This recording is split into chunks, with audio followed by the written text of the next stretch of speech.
including the category is entry 220. They were wrong.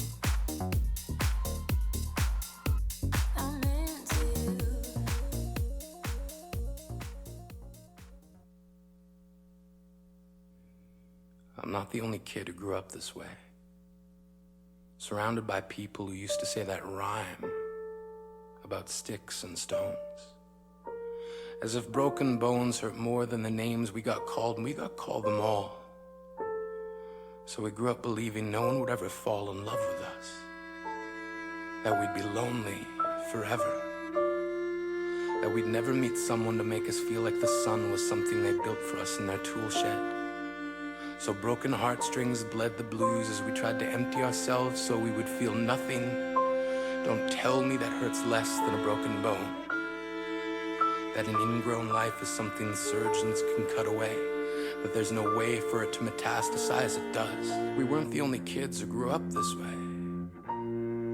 To this day, kids are still being called names. The classics were, hey stupid, hey spaz.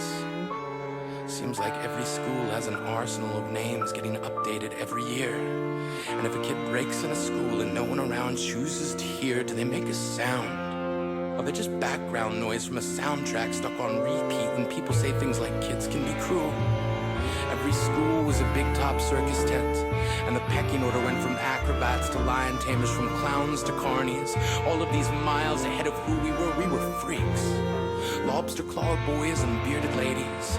Oddities juggling depression and loneliness, playing solitaire, spinning the bottle, trying to kiss the wounded parts of ourselves and heal. And if you can't see anything beautiful about yourself, get a better mirror. Look a little closer. Stare a little longer. Because there's something inside you that made you keep trying despite everyone who told you to quit.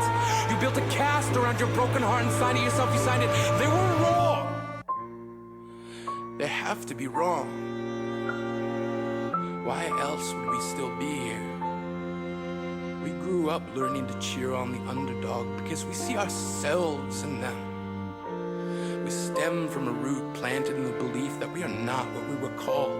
Not the faded echoes of voices crying out names will never hurt me. Of course, they did.